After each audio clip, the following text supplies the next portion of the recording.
Good afternoon, all. This is the second part of antiviral drugs. In this section, we are going to discuss about the antiretroviral drugs.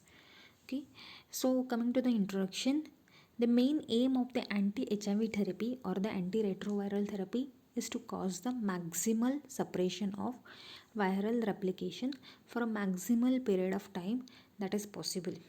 Okay, so these ART drugs, ARV or ART, antiretroviral drugs or antiretroviral therapy. So they are always used in combination for at least three drugs and regimens. So they have to be changed over time due to the development of the resistance, and obviously a lifelong therapy is required for the treatment of the HIV. So what all the antiretroviral drugs are there? Okay, so depending upon the targets, the drugs are classified into the five groups. Okay, so depending upon the targets, for example, like target may be chemokine receptor co-receptor, that is CCR5, on the host cells, which provide the anchorage for the surface proteins of the virus. Second is fusion of viral envelope with the plasma membrane of CD4 cells through the anti-HIV RNA that enters the cell. Third target is a HIV reverse transcriptase enzyme, which transcripts the HIV RNA into the proviral DNA. Fourth is a HIV integrase enzyme, in which this is the viral enzyme which integrates the proviral DNA into the host DNA. And the last is the HIV protease enzyme, which cleaves the large virus directed polyprotein into the functional viral protein. So in this diagram, I have just summarized what may be the targets for the drug action. So here we can see the binding of the chemokine receptors of to the virus. Okay, binding of the chemokine receptors to the virus can be inhibited or can be blocked by the CCR5 receptor antagonist. Then fusion inhibitor are there. The fusion of the virus into the cell is inhibited. Then reverse transcriptase enzyme is inhibited by nucleotide reverse transcriptase inhibitor and non-nucleotide reverse transcriptase inhibitor. Then integration is inhibited by the integrase enzyme inhibitors. Okay, then at lastly the there are protease enzymes which are required for the budding and maturation, and which are the protease inhibitor we can use at this stage to inhibit the replication of the virus. So coming to the first class of the drug, that is nucleoside reverse transcriptase inhibitor, zidovudine is the first drug and the old drug which are used in the nucleoside reverse transcriptase inhibitor class. It is a thymidine analog, which is a prototype of nucleoside reverse transcriptase inhibitor, NRTIs. So after the phosphorylation in the host cells, zidovudine triphosphatide is formed, which selectively inhibits the viral reverse transcriptase in preference to the cellular DNA polymerase. So it requires phosphorylation in the host cells, and due to which the single stranded viral RNA, okay, it's converted to, if it is converted to double stranded proviral DNA, and it is inhibited by the zidovudine triphosphate. Okay, so this is viral directed reverse transcriptase, so the double stranded proviral DNA cannot be formed. What are the pharmacokinetics of the zidovudine? The oral absorption is rapid, bioavailability is 65%, it is quickly cleared by hepatic glucuronidation. 15 to 20% of the unchained drug along with its metabolite is excreted into the urine. Plasma protein binding is 30%, and it crosses the placenta and it is found in the milk. So anemia and the neutropenia are the most important and dose-related adverse effects. Other minor adverse effects are nausea, anorexia, abdominal pain, headache, and insomnia. They are initially at the start of the therapy, but they diminish later. Okay. Myopathy and the other side effects like hepatomegaly and convulsions, they are infrequent. There are important drug interactions with the zidovudine. The paracetamol increases the zidovudine toxicity, probably by competing for the glucuronidation. Azole antifungals also inhibit the zidovudine metabolism. Other nephrotoxic or myelosuppressive drugs and probenecid enhance the toxicity. Stavudine, zidovudine exhibit the mutual antagonism by competing for the same activation pathway. So this point need to be remembered while giving the multiple drug to the patients. What are the uses of this? So zidovudine is used in the HIV infected patients only in combination with the other two ARV drugs, that is antiretroviral drugs. It is one of the two optional NRTI which are used by NACO, that is National AIDS Control Organization, for the first line drug triple line therapy ARV regimen. So NACO uses the first line triple drug ARV regimens, out of which the zidovudine is the one NRTI. This zidovudine reduces the neurological manifestations of the AIDS, and new Kaposi sarcoma lesions will not appear. So this zidovudine along with the other two ARV drugs is a standard drug of choice for the post-exposure prophylaxis of HIV and as well as for the mother to the offspring transmission. So mother to fetus transmission can be inhibited by the zidovudine plus other two ARV drugs. This is a standard choice of drug for the post-exposure prophylaxis. Which of this post-exposure prophylaxis we are going to discuss in detail in the coming slides. Okay. Next drug is a diadonosine. It is a purine nucleoside analog which after intracellular conversion to the diadonosine triphosphate competes with ATP for the incorporation into the viral DNA. It inhibits the HIV reverse transcriptase and terminates the proviral DNA. Antiretroviral activity of the diadonosine is equivalent to the zidovudine. Its use has declined due to the higher toxicity than the other nucleoside reverse transcriptase inhibitor. Stavudine, it is a thymidine analog and it acts by utilizing the same thymidine kinase for the activation. So the zidovudine antagonizes the effect of the stavudine, and therefore these two should not be used together. They should not be combined with the diadonosine also, because both of them cause the peripheral neuropathy. The side effects are the frequent peripheral neuropathy, lipodystrophy, lactic acidosis, and it may cause pancreatitis rarely. Okay, so that's why the use of this stavudine is limited. Lamivudine. So this lamivudine we have discussed in the hepatitis and drugs for hepatitis also. It is phosphorylated intracellularly and inhibits the HIV reverse transcriptase as well as HBV DNA polymerase. Okay. Its incorporation into the DNA results in the chain termination. Most human DNA polymerases are not affected and systemic toxicity of the lamivudine is low.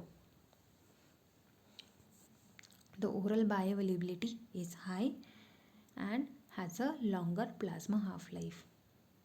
It can be used with the other anti-HIV drugs and it appears to be as effective as zidovudine. It synergizes with the other nucleoside reverse transcriptase inhibitor for HIV, and it is an essential component of first line drug therapy for the which is given by NACO regimens for AIDS. Okay. Side effects includes fatigue, rash, abdominal pain. Hepatotoxicity does not occur. Next drug is abacavir. It is a guanosine analog. It is very potent and acts after the intracellular conversion into the carbavir triphosphate.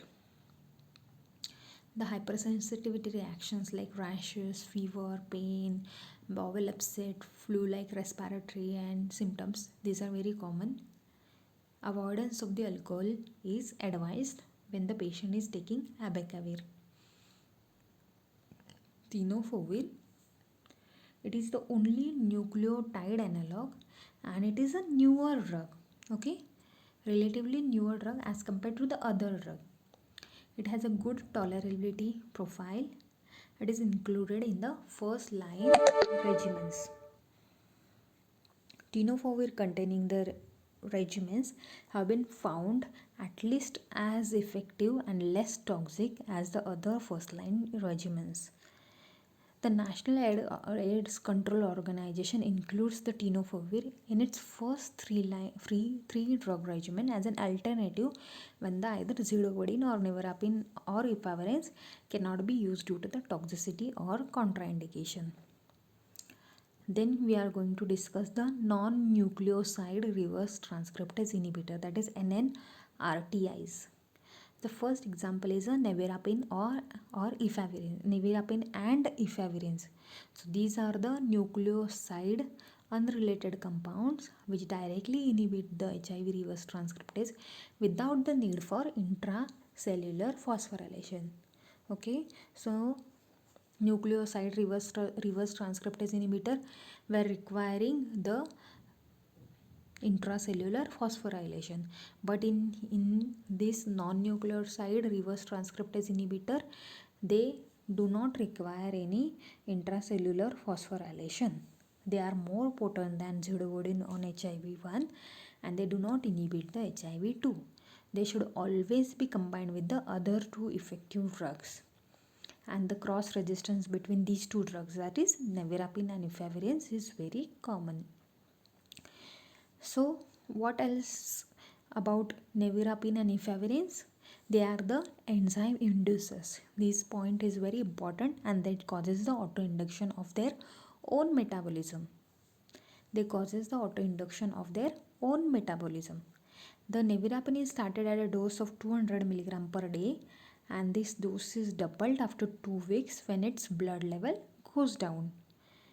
When the patient is having the COX along with this HIV, then patient may be taking rifampicin, but the rifampicin induces the nevirapine metabolism and makes it ineffective, but it has a little effect on the efavirenz levels. So either nevirapine or efavirenz is included in the first line triple drug regimen used by the NACO. Nevirapine side effects. Rash is the commonest adverse effect because the nevirapine induced rashes are commonly found in the patient, which is followed by nausea and headache. Occasionally skin reactions, they become severe. This nevirapine is potentially hepatotoxic. Efavirenz causes the headache, rashes, dizziness, insomnia and variety of neuropsychiatric symptoms. This efavirenz is contraindicated in the pregnancy and in the woman likely to get pregnant since it is a teratogenic. It has a longer plasma T half. The next class of the drug is a protease inhibitor. The protease enzyme, it acts as a late step in the HIV replication, that is maturation of the new virus particles when the RNA genome acquires the core proteins and enzymes. It binds to the active site of the protease molecule, interferes with its cleavage function, and it is more effective viral inhibitors than zidovudine. Because they act at the late step of the viral cycle, they are effective in both newly as well as chronically infected cells. Retroviral protease inhibitors. Nelfinavir, lopinavir, ritonavir induces their own metabolism. Metabolism of the protease inhibitor, they induced by rifampicin and the other enzyme inducers, rendering them ineffective. Okay, so the patient acceptability and compliance is often low. Most prominent adverse effect of the protease inhibitor are the gastrointestinal side effects: asthenia, headache, dizziness, limb and facial tingling, numbness and rashes. The other side effects include dyslipidemia, lipodystrophy, insulin resistance, diabetes may be exacerbated, and this indinavir crystallizes the urine and increases the risk of urinary calculi. Coming to the each drug, the first drug is atazanavir. The first protease inhibitor is atazanavir. So it is administered with the light meal, which improves the absorption, while the acid suppressant drugs decreases its absorption. Bioavailability and efficacy of the atazanavir, it is improved by combining with the ritonavir. Dyslipidemia and other metabolic complications are minimal with the atazanavir. The jaundice may occur in some patients without liver damage. Okay. Next drug is indinavir. Okay. It has to be taken on empty stomach. GI tolerance is common. Excess fluids must be consumed to avoid the nephrolithiasis. It is less frequently used now. Nelfinavir is to be taken with the meals. It often produces the diarrhea and flatulence. Ritonavir, it is potent. Drug interactions are there. Nausea, diarrhea, fatigue, lipid abnormalities are prominent. It is most commonly employed in a low dose. Sequinavir. Two types of formulations are there, hard gel and soft gel capsules. The tablet load is large and side effects are frequent. Photosensitivity can occur. And the next drug is a lopinavir. So available in the combination with the ritonavir to improve the bioavailability, though it is itself is a CYP3A4 inhibitor. The common side effects are the diarrhea, abdominal pain, nausea and dyslipidemias. Dose needs to be increased by 1/3 of it. Either nevirapine or efavirenz is used concurrently. The next class of the drug is entry inhibitor or fusion inhibitor, enfuvirtide. It is a HIV-derived synthetic peptide. It binds to HIV-1 envelope transmembrane glycoprotein GP41 and involved in the fusion, which is involved in the fusion of the viral and cellular membranes. So it inhibits the enzyme that inhibits the fusion of the virus to the cell membrane, and therefore entry of the virus into the host cell is blocked. It is not effective against HIV-2. Administered subcutaneously twice daily. It is used as an add-on therapy in the earlier regimens. Next class of the drug is a chemokine cytoreceptor 5. The example of the drug is a maraviroc. Okay, it targets the host cell chemokine receptors and blocks it. So the attachment and entry of the virus is also inhibited. It has no effect on the CXCR receptor, trophic HIV strains. So it only acts on the CCR5 receptors. Adverse effects includes the impaired immune surveillance and increased risk of infection or malignancy. The another class is a integrase inhibitor. The example is a raltegravir. Okay. Example is a raltegravir. It inhibits the viral enzyme integrase. This HIV integrase nicks the host chromosomal DNA and integrates the proviral DNA with it. It is active against both HIV and HIV-1 and 2 and causes the improved CD4 cell count. It is used as a component of initial triple drug therapy along with the 2 nucleoside reverse transcriptase inhibitors, and it causes the myopathy as a side effect.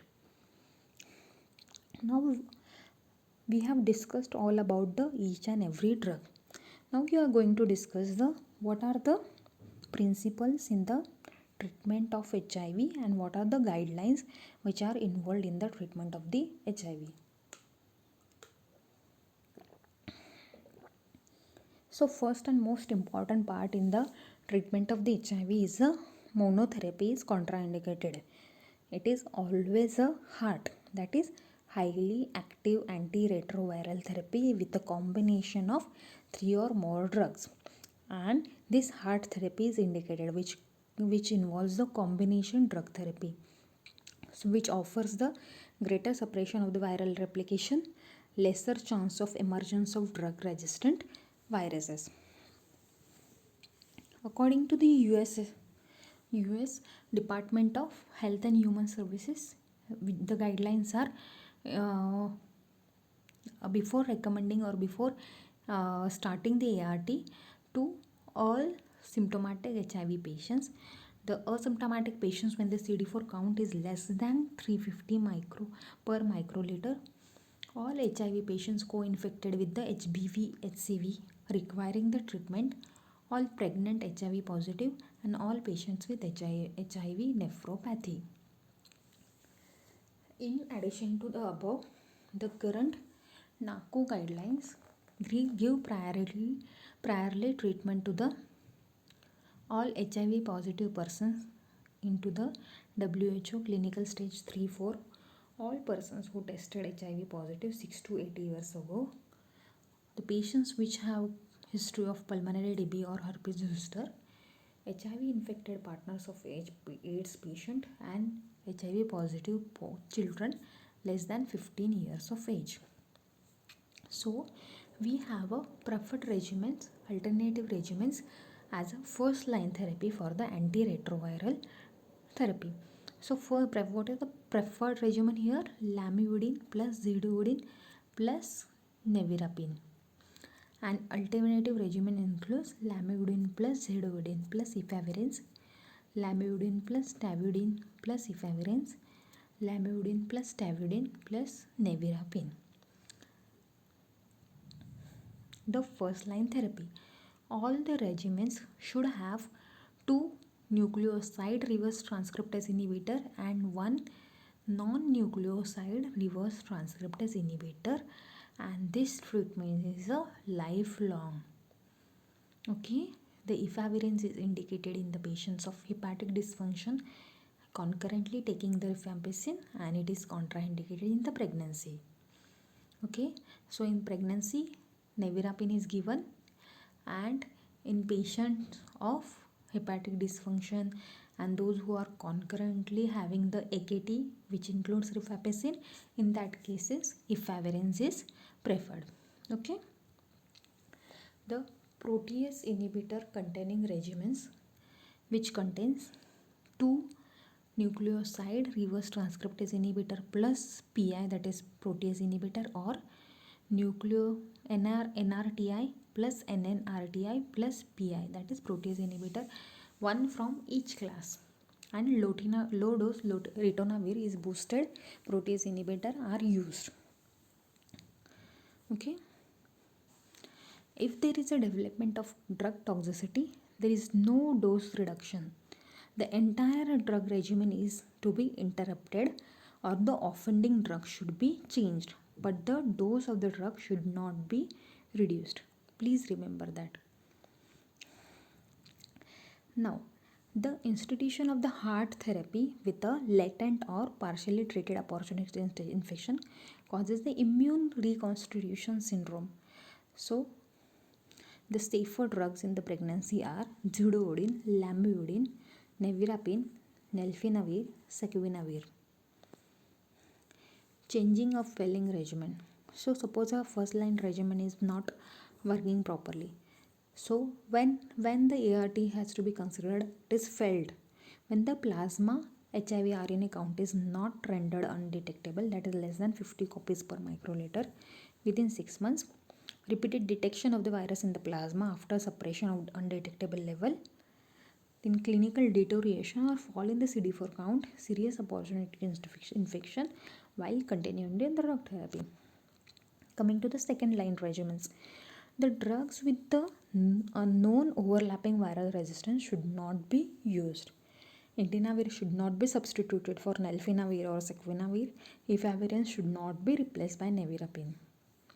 The viral resistance testing is recommended for selecting the salvage regimen. The boosted protease inhibitor is nearly always included. So what are the second line regimens by NACO? A standard regimen, tenofovir plus abacavir, and the protease inhibitor.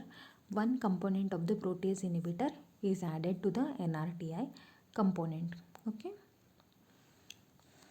Now this combination, when we are giving the combinations, the some combination needs to be avoided while giving the heart. So some of these are zidovudine plus stavudine should not be given due to the pharmacodynamic antagonism. Stavudine plus diadenosine should not be given due to the increased toxicity. Lamivudine plus diadenosine cannot be given because it is clinically not additive.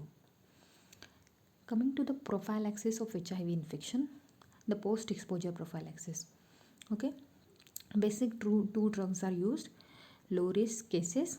Okay, zidovudine plus lamivudine, both for 4 weeks, twice daily. And the extended regimen is there if it is a high risk case, zidovudine plus lamivudine plus indinavir. Okay, it is a extended, that is 3 drug regimen for the high risk. PEP, that is post exposure prophylaxis. The aim of the PEP is to suppress the local viral replication prior to the dissemination to avoid the infection. It should be started within 1 to 2 hours of exposure. There is a basic regimen.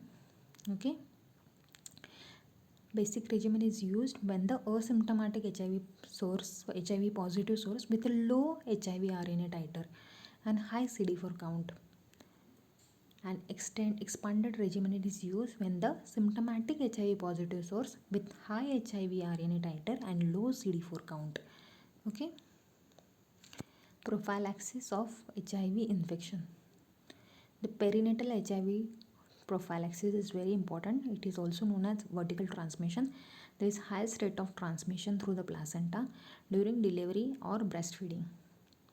The HIV positive mother not on ART should take 3 ART drugs, continue through delivery and into the postnatal period. First line NACO regimen for the pregnant woman, zidovudine plus lamivudine plus nevirapine. The nevirapine contains the high risk of nephrotoxicity in women with CD4 count more than 250 cells per microliter.